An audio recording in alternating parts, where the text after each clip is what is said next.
Hi, everybody, and welcome back to Searching for Political Identity, where it is my mission to connect with thought leaders and answer the question: am I going to vote for Democrats again, like I always have in November, or even in this tumultuous time, am I ready to try something different? Now, part of answering that question is a process of defining the terms we often use in political discourse and unpacking the ideologies, getting beyond the labels, seeing where the chess pieces sit on the board, and of course, figuring out what I believe. Now, last week, I was fortunate to have a Democratic presidential candidate on my show, Jason Palmer. I've been speaking to a lot of libertarians and including presidential candidates, but Jason was a breath of fresh air in that regard. He is sensitive to libertarian ideas. He appreciates them, but he ultimately says, look, I'm a Democrat because while capitalism is good and is the reason, he acknowledges this. He says capitalism is the reason we have such a high living standard.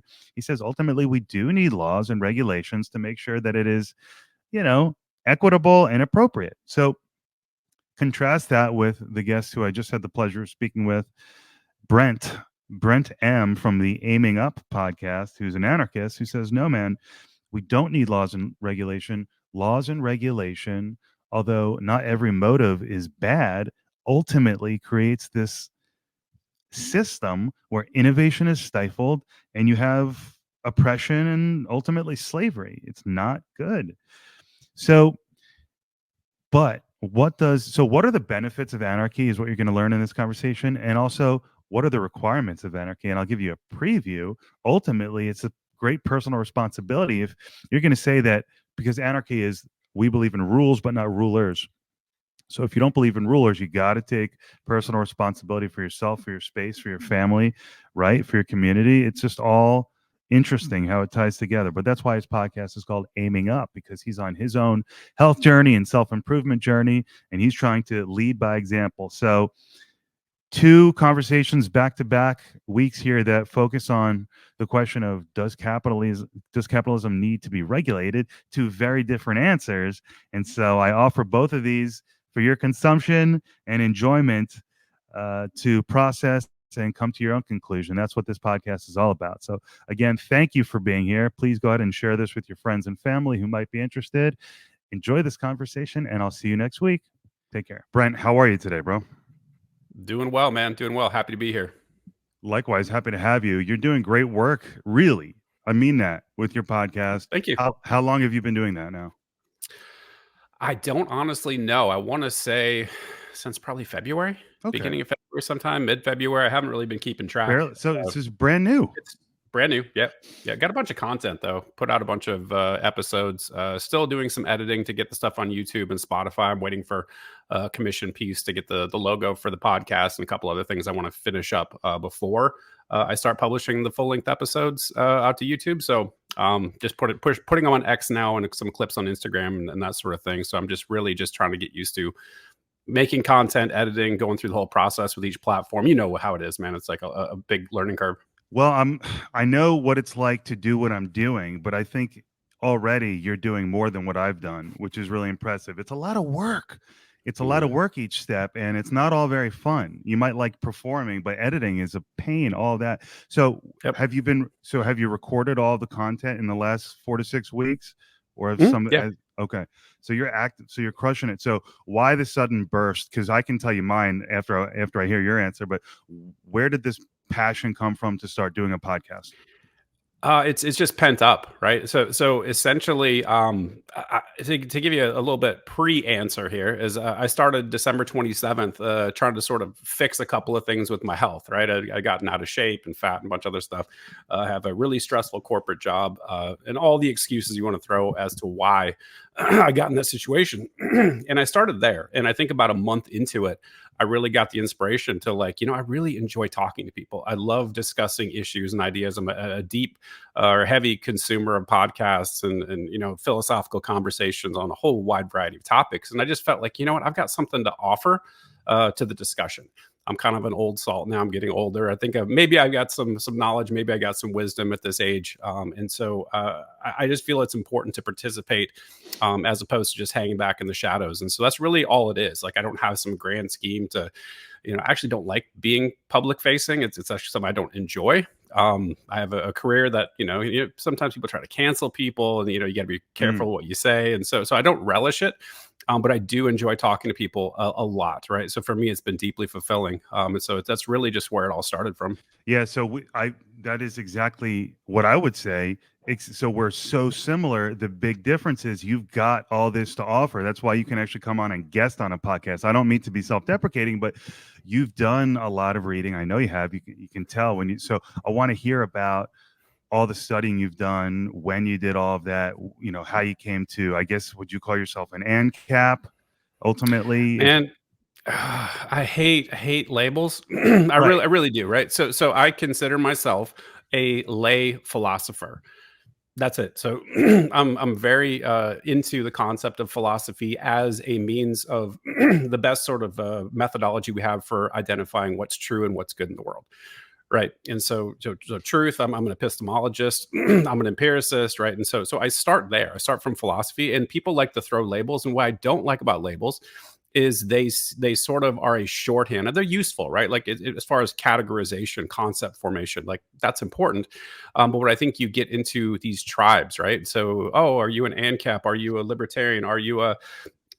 I hate them, right? Because it feel like it's just it's this very um unhelpful tribe you get thrown into, and I think there's a lot of baggage that comes along with each label that you apply, right? So I shy away from them. But I guess if you want to get to the core from a political perspective, I'm not political. I think I've said that a bunch of times on my show. But I am against the initiation of violence, which is how I sort of am in sort of the libertarian slash anarchist circles, right? Like I just, from a philosophical perspective, from an ethical perspective, that's a line that's like a no-go for me. And so that's kind of where I start and finish, and call me whatever you want beyond that.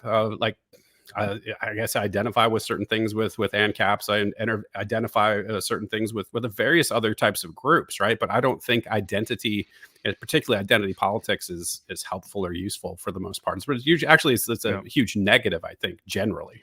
Yeah, and what I've come to learn, where my journey started, was growing up in a liberal house, always voting for Democrats because I was taught that was the moral thing to do, wanting to do right by the society, right by the world. And that's really what we're talking about. What is the best way to organize a society? I think that's what guys like us and gals, so many other people in good faith, are just really trying to think, what is beyond the labels, beyond the propaganda, beyond the whatever, what is right and what is true. Mm-hmm. But yeah, I kind of took myself off my track there, but oh yeah, labels, right, and identity politics. So coming from that background and then going to law school later in life, kind of being on the sideline of my own life, and that's why I got so pent up. I wanted to start the podcast. But during law school, during the Trump era, during COVID, while critical race theory was at the forefront of the conversation and studying, I decided to take 2 critical race theory electives in my final year, and the uncomfortableness, the discomfort with identity politics had been building. And you just go, why? Why should any political party be speaking to one group or another? And look, you might say that there are specific problems to certain communities, and so it makes sense. But all of this identity politics, libertarianism, ANCAP, maybe if you want to be argumentative, is the purest form of libertarianism. We're not here to do any arguing, all of that. We're just talking about the frameworks here. Is really an antidote to all of that identity politics. So what I think when you say you don't do politics, really what you're saying is, I believe in equality. And if we just apply this, it just so happens that this political philosophy, libertarianism, ANCAP, whatever you want to call it, is the best. It is right. It is the best way to go. And so you must have reached that conclusion over a lifetime of thought and reflection. For sure. And yeah. So let me say, I just listened to that most recent episode you did with, what's his name? Socialist Legacy. Fascinating. Oh yeah, old-fashioned Marxist. Wow, that just came out yesterday. You watched that whole thing. Wow. Well, I had it on double time, and thank God I did, because it would have never ended. No, and I wouldn't have wanted it to. It was so interesting. I needed that. So talk about coming from like a place of ignorance as opposed to your knowledge. Yeah, I was operating on just a very surface level for the longest time in my analysis of politics, and still am. And so really, I still need to take the bar exam. I'm working, so I haven't what I need to do is dig into the great works of all sides and make decisions for myself. But in the meantime, talking to people is a great way. So why are you talking to people? If you are you, so you're filling in gaps, presumably. I know you're not a know-it-all, but you're connecting with people. What's the joy you're getting out of doing that? I think the joy in this is in that breaking of tribal boundaries, right? Because I think what you see oftentimes is everyone has their idea, and regardless of how sophisticated they were in coming to that idea, they're part of a particular tribe, and Mm, they view somebody who's got a different political or just a general belief system. Could be religion, could be, I mean, even look in the, I'm in the sort of health and fitness community now, and I, carnivore versus vegan versus like paleo, mm, like everyone turns everything into a tribe. And oftentimes what people will do is intellectual sloth, where they'll say, okay, I'm going to erect the most ridiculous straw man version of what I think your argument is, and I'm going to tear that down and feel like I've done this great thing. And so mm, people talk past each other, people talk around each other, and very few people will just pull up like you and I are doing right now and like talk as human beings and like and genuinely be curious about mhm, why somebody else might believe something that might be different from what you or your tribe believes, right? I think there's a ton of value in that, because I think that everyone can learn something from someone else, right? And you don't have to go into a conversation. And I think it's actually detrimental to go into the conversation. We're like, hey, I'm talking to Brian. I'm going to go into this trying to change his mind. My outcome that I'm trying to attain is to change his mind, get him on our team, right? Whereas I think a better way to have conversations with people is to, and I've said this on my show before, it's like, hey, let's you and I agree that in this particular conversation, you and I are both trying to find out what's true, and then aim for what's good, right? And we can talk mm, about the mm. differences of how we, like our analysis of what do we believe is true. Like that's a interesting discussion. And then how do we get move towards the good? That's a completely other discussion, right? And you can both, with good faith, share your arguments. You can tell your backstory. You can maybe provide a perspective that maybe somebody else doesn't have, and you both should walk away with something extra after the conversation. And you shouldn't feel like you see on some of these Twitter threads where people are just throwing grenades at each other and getting pissed off, and it's tweets that are 3 sentences and then Mm. fuck you. It's like that's just not a good way to be. And so I really have been enjoying taking that approach to conversations and doing it in public, and hopefully that example will sort of encourage other people to maybe in their own lives, or in just their engagements online, to sort of adopt some of those principles when they're trying to discuss things with people. Right on, and that's what we're doing, right? We're operating in good faith, and it's so interesting. I mean, we every person who is a thinker, and I don't say that with a capital T. I mean people who do like to reflect a little bit in their time must think that they're living through the most amazing time in human history, right? Because you're always at the cutting edge, unless you Yep. really believe in the civilizational thing, long term, all of that. But if we're at the cutting edge right now, this must have been what these great thinkers were experiencing. We got rapid technological changes coming, and so Mhm. we could really use that conversation that you had with the gentleman, Socialist Legacy, or whatever, old fashioned comment, whatever his name is. Old fashioned Marxist. That's what he goes by. Is it okay? Got His it. name is Reed. You can call him Reed though. Right on. That's his real name. I thought his handle said like Socialist Legacy or something. Yeah, Maybe that's his that's it. handle, but I think his Oh, like okay. title on Twitter is old fashioned Oh, Marxist. He got some branding gotcha. around it. So Okay. All right. Close enough. Thank you for that, though. We could have some fun using that conversation as a archetype for this is what a Marxist would say, and this is what a libertarian would say. And there's a lot of meat there. I mean, he really gave it was like Neo getting the Matrix plugged in. Now I can fly a helicopter. It's like now, okay, now I know the world history. Holy no, but I need to hear it again. But that was incredible. Highly recommend everyone go listen. And we can reflect on that conversation and say, I think so he talked for 95% of the time, you talked for 5%. And I'm mhm. not saying that pejoratively. I'm Nope, saying, nope. but the I enjoyed it. 5%, yeah, it was amazing. But when you did speak, you cut him. You know what I mean? If we're doing a fun box, but you really got him to think. Your answers, your questions were profound. Like, do we need people in charge? You know? Mhm. And it seems that for all of the history that he gave, he did finally get to one thesis statement, and I wrote down. So let me read it.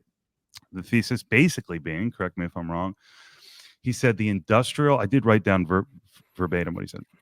The Industrial Revolution makes communism inevitable. And first of all, the idea being that there is so much that you guys agreed on. Let me start by saying there's so much that you guys Surprising agreed amount. on. Yeah. So what do the Marxists, if we want to call him a Marxist for the sake of this conversation, and the libertarian, if we want to call you libertarian for this conversation, what do you disagree about for real? And this is maybe what it was.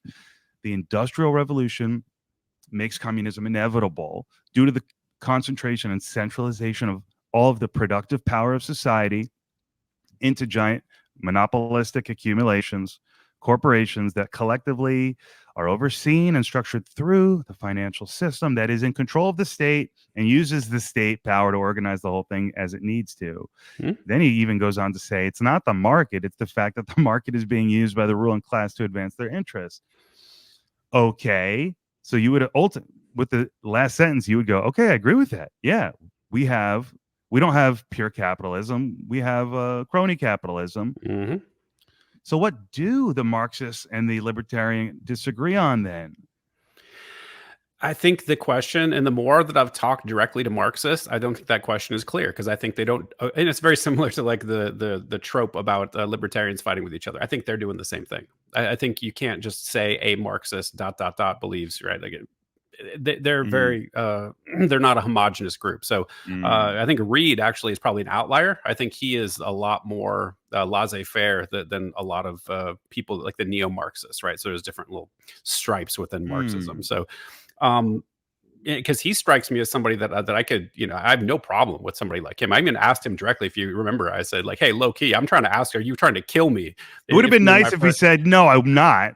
That was, and but I took that as like just the way he is, right? Because he seems to be very thoughtful, and he's got like this sort of a narrative structure in his thinking, right? So he instead of just saying no, like you probably should do in that situation. Right. Let me go back to 1830. I will get there.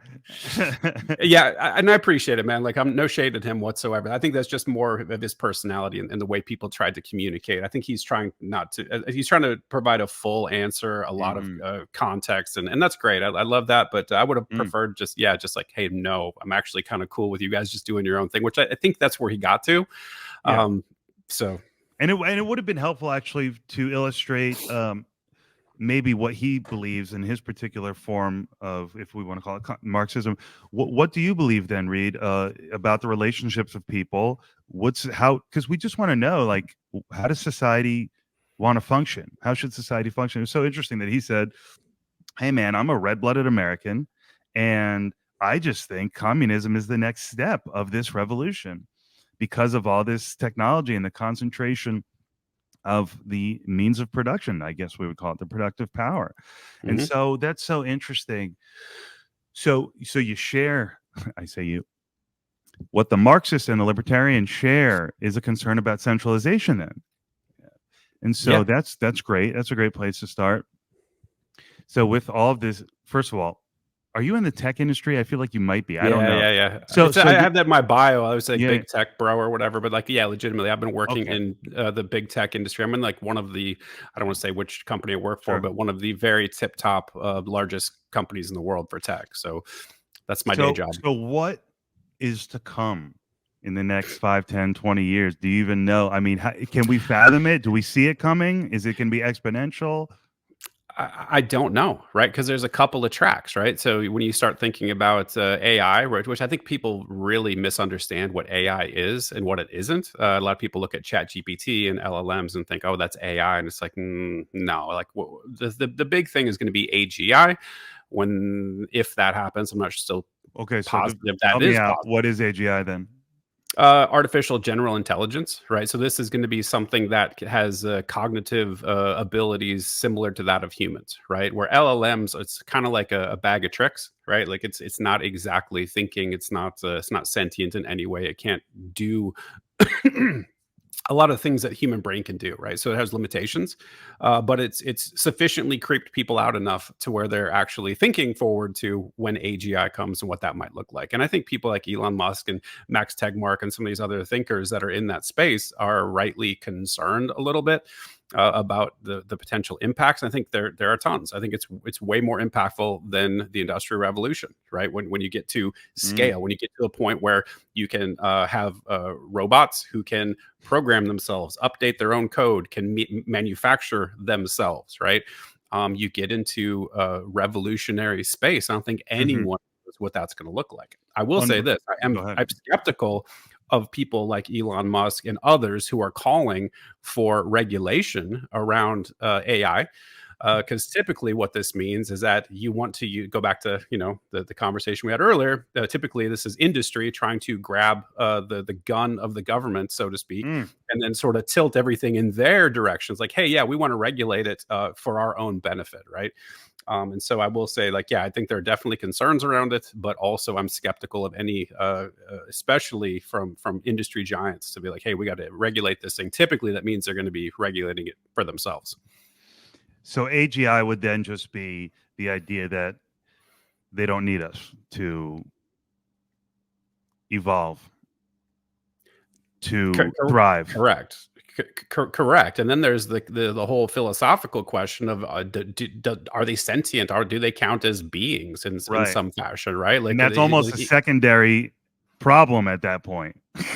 Right? Yeah, because it's the whole sort of idea that you're having this hyper intelligent slave, essentially, like something that's sentient, has the ability to have cognition on par with human beings, but you're also enslaving them to do your bidding. So if it doesn't rise up and kill you, that's the first concern probably. But if you manage to avoid that, then it's the ethics. Exactly. Yeah, there's tons of problems with it. But to answer your question, I know I got completely down a rabbit hole, which I tend to do. I don't think anyone knows what's coming in 5 to 10 years. Like I said, we have the AI, we've got quantum computing, and I think quantum computing is going to change a whole lot of things, maybe even more than AI in the short term, or at least a short and medium term. And people just don't really know what's coming. But that's cool. I mean, a lot of times people get really angsty about it. I just like, hey, this is part of being a human being in the world. Like, technology advances, there's revolutions. Like, in my lifetime, I'm an 80s kid. I grew up before the internet. I've seen what these things do. And yeah, there's negative side effects of the internet for sure. I can enumerate pages of those, but also it's completely revolutionized the way we exist as human beings. So there's pros and cons to everything, and I think taking either a completely fatalistic approach where the sky is falling and everything's horrible, or there's no problem in the rose-colored glasses stance, which I think both of those are wrong. It's like everything else in this world, there's gonna be pros, there's gonna be cons, and we'll manage it as people as going forward. That's what we do. Right on. Very interesting. So we can escape the framework that I am always tempted to use, which is to go 30,000 feet, look at the ideologies, and say, okay, well, what would the Marxists say? And it's fun, but it's not always helpful. But when we talk about this concept of, does regulation create monopoly, that allows us to go specifically on the ground level right now and ask a question. And the libertarians do seem to say, yeah, regulation creates monopoly. It's bad. It's using the force of the coerce, the force of the state. The state, first of all, is nothing but a parasite. It's a negative thing. It's not a good thing. And when you use that to help one person over another, that distorts the market and leads to monopolies, which leads to, I don't know, all the other negative effects: totalitarianism, suppression, all negative things. And a left-leaning person, you might say, if not a Marxist, wouldn't be helpful to call them in this case, but someone who believes in regulation would say, no, you gotta regulate, because we need to protect ourselves, because the state is merely an extension of us. It's just us. It's not a negative thing. Let it do its thing. That's kind of where we come from. So, but when this specific question is really interesting because it involves on the ground economics. Like, is regulation healthy? I mean, my opinion is that the only regulation that's healthy is market-based regulation. So you said something I want to double click on real quick, that the government creates monopolies, and I don't think that's true. I think the government is a monopoly. I think Elon Musk actually had this exactly right. Government is a corporation. It's a corporation in the limit case. It is a monopoly on the initiation of force. That's the only monopoly that counts, right? Because they have ultimate, and it's not us. I don't buy this argument that the government is us. It's not, right? I don't, but I also will say it's not strictly negative. Like I might differ from some libertarians on this. Is like I think that Jordan Peterson actually has a fairly sophisticated understanding and has articulated this about government, which is that this is the thing that sustains society, right? But it's also tyrannical at the same time. So both things can be true, right? So I think it's not like there's some people like, oh, government, everything they do is bad. It's like, well, no. I mean, we like roads, we like some things government provides, right? Maybe some defense. I mean, although we've been mostly offense for God knows how long, but there are things that government does that are necessary functions, policing, fire, right? And I think a libertarian would say, well, those are actually good things. You might differ with like how you would like to have those implemented. Like for me, I would love to have competing agencies that do the best job at the lowest price, and then be able to choose your provider like we do with everything else. Like, but I think it's unsophisticated to say like everything government does is bad. So I just want to lay that out there because they are the monopoly, the only monopoly that matters. And so I got several ideas mixed in there, but yeah, I want to see no, where and we take so that. for anyone listening who is not a libertarian, one of the main ideas, it seems to me, in libertarian circles is the idea that the state can be defined as a monopoly of force. No one else can kick your door in, albeit they would need a warrant of sorts, but no one else can collect your money and throw you in jail if you don't pay to them. That's how some libertarians really view the government. And so, we're operating in that space where we're asking, so you're saying, Murray Rothbard, the one libertarian thing I've read, because I've been a little busy, and I said I haven't been able to get to these great works, which I need to do to evolve and really find out my political identity. But in the short term, talking to people like yourself, and just seeing which ideas capture me. But he says in Anatomy of the State that like a surgeon, this thing needs to be excised, removed. It's a parasite. So it's hard to swallow for a lot of people. I don't know, my age, a lot of boomers raised us to believe, maybe not all, maybe I'm just speaking from my experience, but it's a foreign concept to my dad would just, look of horror on his face. So, Did you go to public school? Yeah, of course. I think that's something that is worth at least mentioning, is that from the time you're 5 years old, you're told to stand up and put your hand over your heart and chant words at this, magic cloth. Dude. And with your leader, usually Washington and Lincoln above the flag. Like it's you've been, and that's just like the most obvious way that you've been indoctrinated. Then you got 12 years of public education. It hurts. It gets down in there, right? And it's yeah. not a thing. It's not a thinking thing. It is a thing you absorb. It's a thing that's just through osmosis gets into you and sort of infects your thought process, right? Like, and that's why I love philosophy. I feel like philosophy is the antidote to that and other types of brainwashing. And one of the questions is it bad? Okay, I was brainwashed. There's no doubt.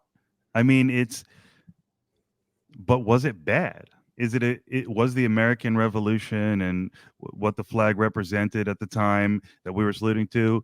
Is it a good thing? That's another question. Compared to what? This is the philosophical question everyone likes to ask and should ask, is compared to what, right? Compared to what came before it? Yeah. Being subjects of the crown, like, no, that wasn't good. Revolting from that and setting up an experiment in this quote unquote limited government that the conservatives are always telling me about. It was good at the time, I believe, but I think it was also illustrative that it doesn't work, right? The concept of limited government is a fallacy. It will never work. It cannot work.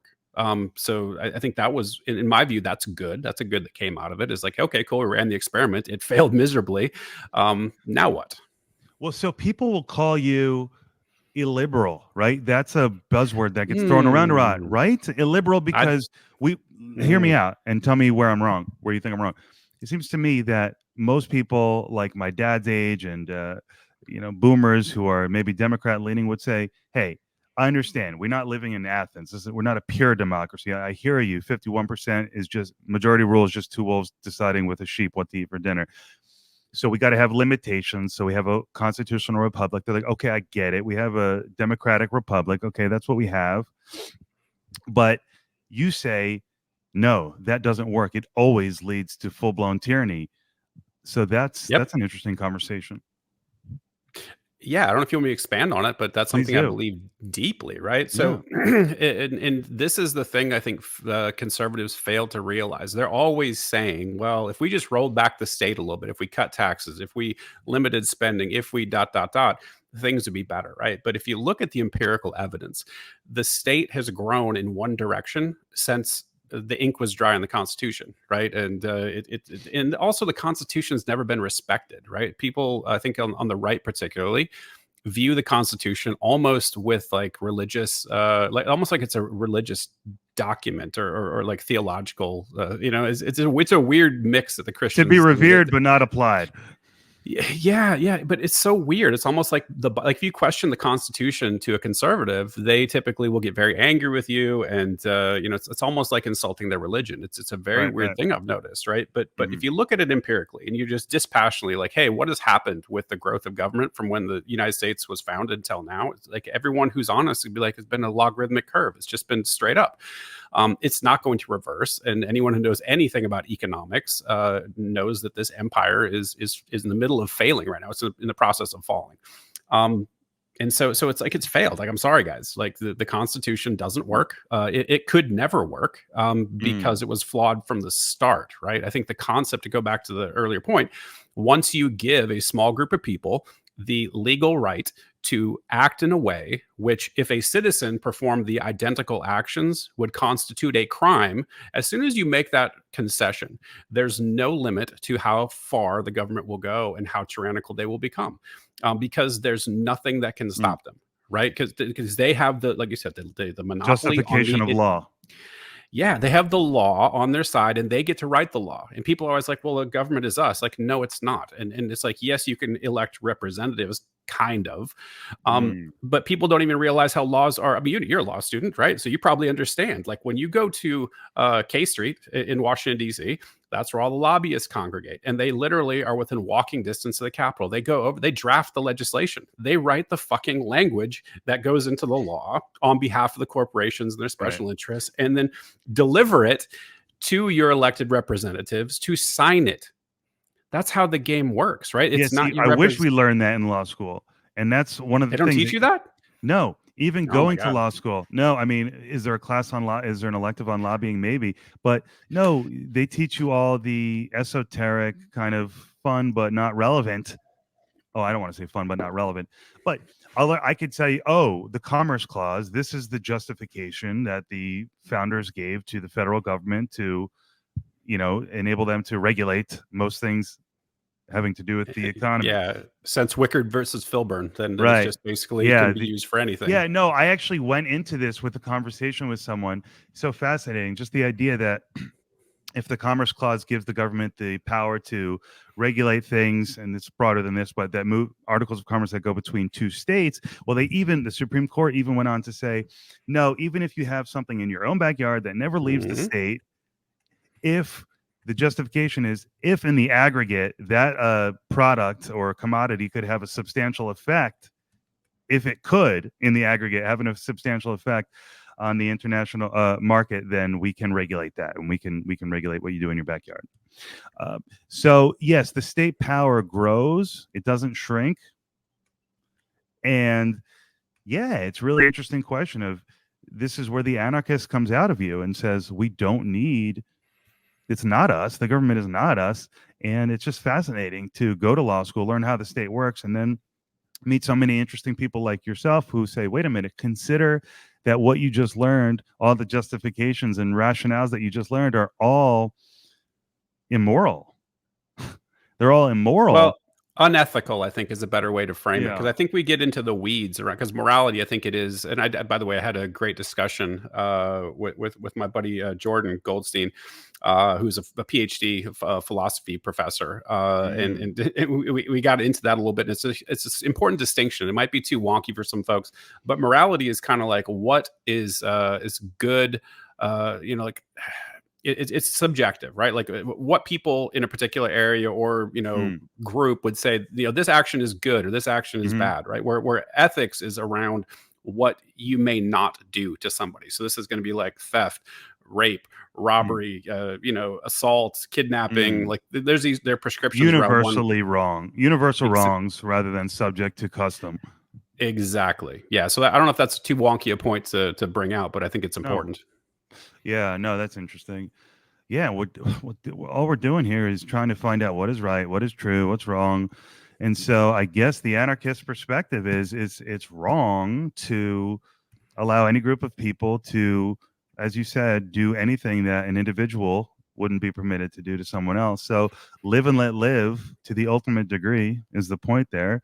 And so if we did that, I guess roads would get built, I guess planes would get inspected, and we Of just would, course. and we would simply deprive the ruling class, the group of people that do seem to latch on to our society. So we have to agree then there is a ruling class. There's a group of people who are zapping the productive force, if you want to put it that way. Or what do you think? Sense, but like I said, it's important to have a sophisticated view and a holistic view, because these same people who are tilting the playing field in their favor and are extracting value, you look at the things around like Pfizer, for example, like during COVID, like they got a shit ton of money from the government, and they forced people to buy their products, or use the government to essentially force people to buy their products, or the government just bought it from, like, paid for all their R&D, paid for the logistics, purchased their product.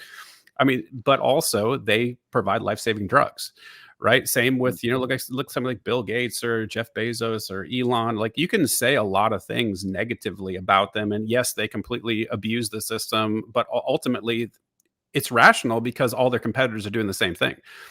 So I can't necessarily fault them for that. If you have that structure in place where if you just, and by the way, they've done ROI on lobbying, and it's ridiculous. Like, you spend $1 million on lobbying, you get like billions of dollars in return. So anyone who doesn't do it is kind of in a competitive disadvantage, right? So I don't necessarily call these people evil, or I don't like to use ruling class or a lot of these dogmatic terms, because it's both. Like these people in these businesses, and I happen to work for one of the largest companies in the world, they provide transformational change in for the better in a lot of ways. And so I think it's important to be careful with how we talk about these things, and to not get so binary in our thinking, because I think that is somewhere that leads us nowhere good. Because you just, even mentally in your own head, you get on a particular team and you're not looking at things in a full way. So I just wanted to caution against that. Sure. So it's not so much, you don't see much value in thinking of it like we are being actively oppressed and coerced. It's more of, hey, look at the general scheme here and ask yourself if this is leading to the best possible outcomes or not, rather than pointing to particular people and saying, look at their schemes, look how maniacal they are. It's just, so. Yeah, and I think Frederick Bastiat has got a great analogy around this, a broken window fallacy. You've probably heard it before. It's this constant. Oh yeah, so basically it goes like this. So they're in some village, and there's a baker, and some village boy throws a stone through his window, and he's so upset, right? And like, oh, now I've got to replace this window. And then somebody pulls him aside and says, oh, you don't understand. This little boy did something wonderful. He stimulated the economy. Now the glazier's got to come and he's going to sell you a thing, and then that's going to go in the economy. You've heard that whole thing. Right? Like every disaster, oh, cool, stimulus for the economy. Right.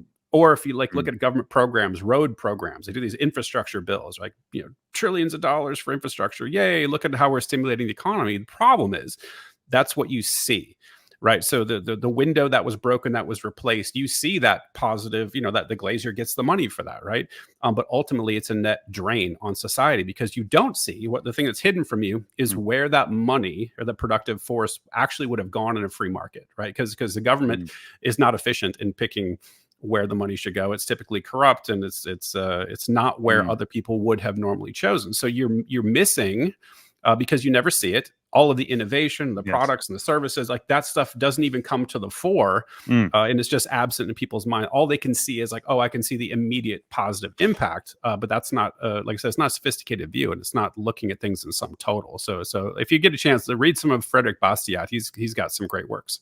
That's amazing, and that's exactly why I set out to do this podcast, was to get even just nuggets like that. Super fascinating. I need to get to his works, but I can also throw that in conversation, even with my dad now, and be like, I guarantee you, Dad, you never considered the innovation that you're not seeing that would Yep. undoubtedly happen. So that's really interesting, and it's so important when you're talking to people who are concerned with the, in their mind, the morality or the ethics, or who are socially concerned, who really want to see all boats rise, so to speak. If you can say, hey, pair with these, hey, I want to get rid of the state, I want to tear it down, and all of that, but you got to pair it with, you got to trust, and it's a bit of faith required on Mhm. this philosophical level that we're talking now, but that innovation would come in and make things okay. But that's Really. where you're going to get stuck, though. I'm going to tell you right now, I've seen this a million times. This is the thing that interrupts any sort of progress in that direction, is because it's so easy to paint a future horror story. Mm, Oh no, without mm-hmm. this agency or even the government in general, then and they're going to do that straw man thing where they're going to erect this horror scenario. It's going to be warlords running, like, and it's You know very what you'd easy have to to get. do then? It's fascinating. And so what I would recommend, someone like a politician or someone who wanted to, paint this point, I would say then frame it this way.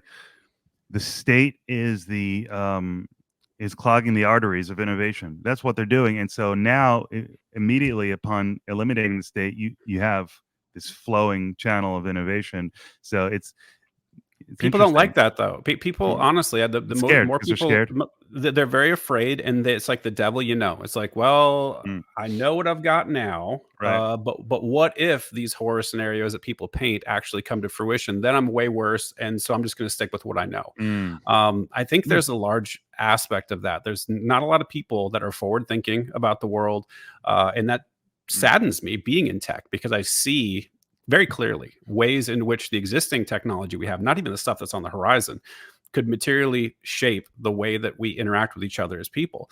Michael Malice, I said this in the last episode, I'll say it again, has a great quote, which is, anarchy is not a location, it's a relationship. And you mm-hmm. don't have to all, just because you live in some predetermined arbitrary boundary, have to all do the same thing or have the same services, right? There's the people are different, and if you want to go with police service A versus B versus C, you should be able to do that, I think. And there's a lot of technological innovations that make that so easy. We all have friggin' smartphones in our pockets. We have Mm, endless opportunities with surveillance and IoT devices. Like, there's so many things that a force that was actually a market force that was trying to protect you and your family and your property, like, if you just contracted with them, it would be way cheaper than the government police, and you could mm-hmm. actually do something when they don't perform, or if they start choking out black people in the street. Guess what? Like, you can just, I'm canceling my service, right? And this is a big thing that people don't appreciate, is with, you can't cancel government service. You can't be like, I'm sorry, I'd like to cancel my subscription. They're Mm-hmm. like, Mm-hmm. no, and they stick a gun in your face. Yeah. And so that whole thing just makes me sad. I think there's so much potential to make things a lot better, but I'm very pessimistic in the short term that it's going to happen. I honestly think it's going to happen. Any sort of change will happen by some cataclysmic event. Like the empire will fall. There's going to be a major financial crisis. Like, things are going to fall apart, which is the worst time to start trying to think about how to build the future. Right, like, the Mm, time to try to improve things is when things are stable, not when they're right. chaotic. Right. Right. Yeah, two things I want to respond to there is, one, this idea of the role, again, of the role of technology, whereas maybe some Marxists would say technology is going to concentrate all of this wealth and power in the few, and that's why we need our ideas to flourish. And an anarchist, libertarian, freedom lover might say, no, technology is actually going to enable our vision to flourish. So the role of technology, I can't be underappreciated. And then also, it seems to me that if you do think that the state is ultimately an impediment, excuse me, to freedom and innovation, suddenly it's like, if I'm searching for political identity, I'm asking all these questions, and that's interesting. And now I'm there. And now let's say okay, and it's like, oh shit, how am I going to get someone to believe what I just came to believe? Like, the task of a libertarian or an anarchist or a freedom lover is big. It's big, and I understand why you're pessimistic. And I see, as I've been talking to libertarian presidential candidates, and how they're approaching that task. It's fascinating to see that all play out. And so that's kind of where I am. I'm definitely attracted to all these ideas very much. And just so on lobbying, I think whether you're an independent or a freedom lover, anarchist, libertarian, or probably Republican. Most people would say, it seems like most people would agree that lobbying is a problem. Um, Sure, of course, but people are very naive in thinking that you can control it somehow. Like, I think that is an insanely mm, naive position to mm. believe that somehow you hear this phrase, "Oh, let's get money out of politics." Like, are you crazy? Like, how that is a 3-year-old level of naivete. It's shocking to me. That's so this is crucial. I mean, right there, because one of the first thought leaders I connected with doing my podcast was a guy named Herb K. He came up with this theory called anti-politism, which is to say, get rid of the Mhm. government, and no voting. You have a selection system based on qualifications for, or actually not get rid of the government, but get rid of voting. And so it's actually to restore the republic. But this idea, whether it's anarchy or his wacky vision called the anti-politism, this idea that if you want to actually get rid of corruption, drain the swamp, you basically got to select all and delete the government. Agree with him there. Focusing on this concept of lobbying would be misguided, because it Yeah. just misses the point, the holistic point that you've been making. Yeah, and just for anyone, in case you're unclear about what I mean, here's a perfect example. What you typically see is that somebody who becomes president, they are running for office, and they get campaign donations. They get a bunch of people to support them, and there are backdoor deals saying like, "Hey, I'm going to do this for you if I become president," and then on the back end, guess what? We're going to make you whole. And you know how they get made whole? They write books, and they do uh, speeches, right? They show up, and they're paid millions and millions of dollars for a 15-minute speech, right? So they Right. get paid after the fact, and it's not direct bribery to the point where you can say, Right. "Oh, well, like we can regulate this somehow." How are you going to regulate somebody that writes a book, and then just so happens that a bunch of these super PACs and these other think tanks just happen to buy millions of copies of your, like, there's no way. Like, you can keep trying to close a door, but believe me, that when the incentive is there, when that ring of power exists to be grasped, they're going to find a way, like 100%. And to think that they're not going to find creative ways, or look at Hunter Biden. Like, I'm not sure if everyone is aware, but he's a painter, and they Not have bad, these. actually. Sure. Better than me, but yes, go on. But point being, do you think people are really buying Hunter Biden's artwork because, for millions of dollars, because he's this fantastic artist? No, they have this racket, and it's been a well-known racket for a while, as you have these art houses that do the analysis, or like the valuation of the artwork, and they're all in on the scheme too, and like, oh yes, this is priceless, this is millions of dollars, and then they auction it off. I mean, and there's going to be 6 million other things like that will pop up as soon as you try it. It's like whack-a-mole. You'll never get to the end of it, because once you have that power, you have the ability to control everything. People are going to be incentivized to control it, to grab hold of it, and it's corruption. People will be corrupted by it, which is why I love J.R.R. Tolkien. I don't know if you know, he's actually an anarchist, and Lord of the Rings. No, but I was just when you said The Ring, I immediately thought of The Ring. He is an anarchist, or was. So he's dead now. But the entire point of Lord of the Rings was the whole point. Think about it this way: why did the Hobbit have to carry the ring? Because it was his work to do, and not like some highfalutin guy's work to do. No. If you know the lore, it's because no human could wield the ring. And even though the Bagginses were not human, they were hobbits. They were still, it almost destroyed them, right? So you look at Frodo. He gets to Mount Doom finally. He's about ready to throw the ring into the Lake of Fire at Mordor, and he doesn't want to do it. Right? It's only because Gollum, tries to. They're basically fighting over the ring, and like that's how attractive that power is, and that was the whole metaphor of the ring. Is like, look, human beings cannot have that power. There's no way. It corrupts them completely, and the only way to deal with it is to throw it into the fire. Right? That's it. And I really resonate with that analogy, and I think it was very apt. That's almost a perfect place to leave our initial conversation. I hope we have many more. But it's really a poetic and a perfect place to leave it. I guess the only thing I'll add on and let you respond to is, like, I had this note written that, okay, government is simply a vehicle for corruption. But I think you would say, no, that's a little too binary. It's not simply a vehicle for corruption, but it is a vehicle for corruption. And it therefore must be eliminated, and all those other benefits, the benefits that it did provide, will manifest themselves in other ways and should manifest themselves in other ways. That's probably a more mature way to look at it.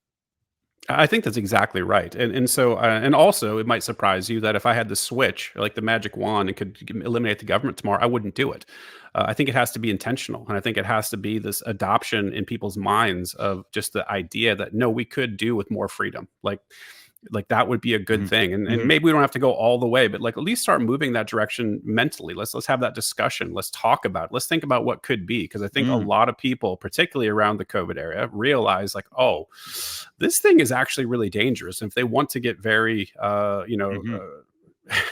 intense with how they sort of dictate your life, they can do it in a heartbeat. Like Mhm. and Right. it's very dangerous, right? Really. So I think people are at least maybe open-minded a little bit to more the idea that maybe there's something really not good going on here. We could look at things a little bit different way. So I'm just encouraging people to like let's think about it. Let's think about your own life, what it might be like with less government control, with less taxation, like having some more autonomy in your own life.